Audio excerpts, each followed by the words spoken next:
Jai Hind aspirants, I Ruby Thakur welcome you to SSB Crack Exams channel and I'm here with the new topic और आज का जो topic है Canada ने scrap कर दिया है अपना fast track student visa policy. तो चलिए जानेंगे कि क्या थी ये वो पॉलिसी और अब इसको एंड करने के बाद इंडियन स्टूडेंट्स पे या इंटरनेशनल स्टूडेंट्स पे पर्टिकुलरली क्या फर्क पड़ेगा। सो फ्रेश पॉलिसी शिफ्ट हुआ है ये and yes Canada did away with the popular student direct scheme and ये जो fast track study permit process के लिए पर्टिकुलरली इसको किया था, जो भी लोग स्टडी वीजास के लिए अप्लाई करते थे। So this particular scheme was them only कि ताकि जल्दी से एक टाइम बचाते हुए जल्दी से जो है उनका वीजा अप्रूव कर दिया जाए। बट अब जो है कनाडा गवर्नमेंट ने उसे कैंसिल कर दिया है। सो बात करें स्टूडेंट डायरेक्ट स्ट्रीम के ऊपर, so yes it was launch in 2018 and इसको स्टार्ट करने का जो मेन मोटिव था दैट वाज कि फास्टर प्रोसेसिंग हो, जो भी पोस्ट सेकेंडरी स्टूडेंट्स हैं जो एलिजिबल है वीजाज एंड ऑल के लिए, तो उनको बहुत ज्यादा एक होता है स्टेप से ना निकलना पड़े एंड काफी जल्दी से उनका जो है वीजा अप्रूव हो जाए। सो दिस पर्टिकुलर जो ये स्कीम थी that was open for legal resident जो Antigua, its Barbuda, Brazil, China, Colombia, Costa Rica, India, Morocco, Pakistan, Peru, Philippines, Senegal, Saint Vincent and Grenadines, Trinidad and Tobago and Vietnam.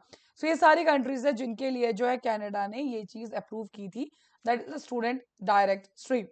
So prospective university student जो कि Nigeria से हैं, उनके पास भी एक similar process था, that was with the Nigeria student express. Canada का जो गोल था पर्टिकुलरली इस पर्टिकुलर स्ट्रीम को स्टार्ट करने का, that was the program integrity को वो स्ट्रेंथन अप करना चाहते हैं, स्टूडेंट्स की जो वल्नरेबिलिटी है उसको वो एड्रेस करना चाहते हैं एंड उनका जो मेन फोकस है दैट इज कि हम चाहते हैं कि इक्वल एंड फेयर एक्सेस हो एप्लीकेशन प्रोसेस में एंड पर्टिकुलरली हमें पॉजिटिव एकेडमिक एक्सपीरियंस हो, ये था कनाडा गवर्नमेंट का कहना। सो कनाडा जो है अभी भी इंटरनेशनल स्टूडेंट्स को जरूर वेलकम करेगा पूरे वर्ल्ड से, but now procedures will be different only.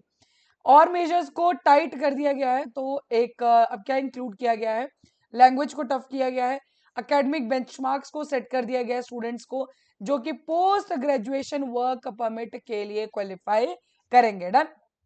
Limited work permits दिए जाएंगे फॉर द स्पाउसेस, जो भी इंटरनेशनल स्टूडेंट्स होंगे उनके स्पाउसेस को जो है लिमिटेड वर्क परमिट्स दिए जाएंगे, हायर फाइनेंशियल प्रूफ रिक्वायरमेंट्स दिए जाएंगे। तो ये सब चीजें, एक तो जो पहले fast track student visa policy थी उसको तो जरूर कैंसिल किया गया, कैंसिल करने के साथ साथ क्या गया, जो अब नए वीजास के लिए जो अप्लाई किएंगे उनके लिए भी जो है प्रोसीजर को टफ कर दिया गया है ना। सो चेंजेस जो इसके बीच में आए हैं, तो बेसिकली कनाडा का ये कहना है कि इंटरनेशनल एजुकेशन सेक्टर को हम बेनिफिट करना चाहते, बेसिकली बैलेंस करना चाहते हैं एंड उन्होंने कहा कि 807,000 स्टूडेंट परमिट होल्डर्स है 2023 में, जिसकी वजह से एक काफी ज्यादा प्रेशर आ चुका है कनाडा गवर्नमेंट के अंदर for the housing and the services. Particularly Canada government का ये कहना है कि जो पब्लिक सर्विसेज जो उन्हें प्रोवाइड करनी होती हैं उसके अंदर जो बहुत ज्यादा प्रेशर है and for that particular reason only हम इस सर्विस को टेम्परली अभी सस्पेंड कर रहे हैं। अब ये टेम्परली है कि परमानेंट है ये नहीं किसी को पता, but yes they have suspended this. तो स्टडी परमिट एप्लीकेशन जो है जो इसके बाद सबमिट की जाएगी वो जरूर प्रोसेस होंगी, लेकिन जो रेगुलर स्टूडेंट परमिट स्ट्रीम है उसके अकॉर्डिंग। जो पहले फास्ट ट्रैक था जिसके अंदर सिर्फ कुछ चीजें करनी पड़ती थी, पूरा का पूरा जो स्टेप फॉलो नहीं करने होते थे, अब वो नहीं होगा। प्रॉपर जो है परमिट सिस्टम जैसे कि मैंने आपको बताया उसको भी टाइटन अप कर दिया है। सो बेसिकली इससे ये चीज तो नहीं अफेक्ट होगी कि स्टूडेंट्स कनाडा के अंदर नहीं जा सकते हैं, done.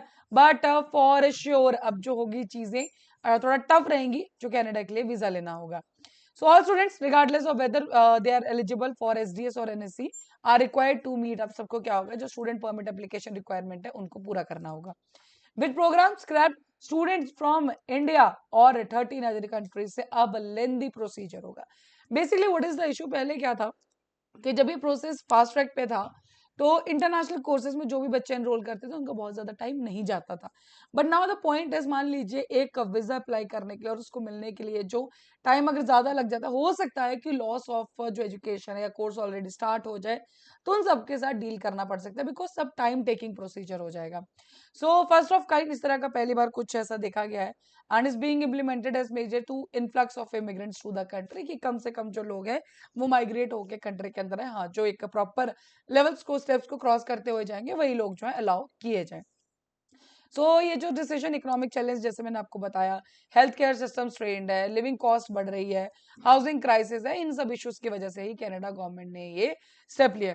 So now this are the all जो उन्होंने सफाई दी है, बट वी ऑल नो कि कनाडा और इंडिया के जो रिलेशंस हैं ऑलरेडी काफी ज्यादा खराब है। स्टार्ट हुए थे जो हरदीप गिज्जर के जो डेथ की वजह से, ठीक है, जिनको मारा गया था terrorism, Khalistan issue, and we all know Hindu temples को वहां पर टारगेट किया जा रहा है।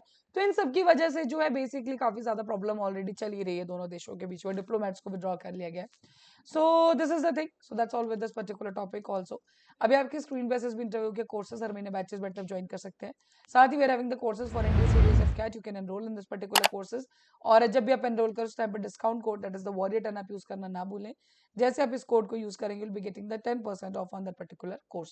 So that's all for the day. Thank you so much for watching this video lecture. जय हिंद, जय भारत। अगर आप एक डिफेंस एस्पिरेंट हैं और SSB interview, NDA, CDS, AFCAT जैसे एग्जाम्स के लिए प्रिपेयर कर रहे हैं तो आप एसएसबी क्रैक एग्जाम्स के कोर्स को चेक करना ना भूलें। आप हमारी लर्निंग एप्लीकेशन को गूगल प्ले स्टोर से भी डाउनलोड कर सकते हैं।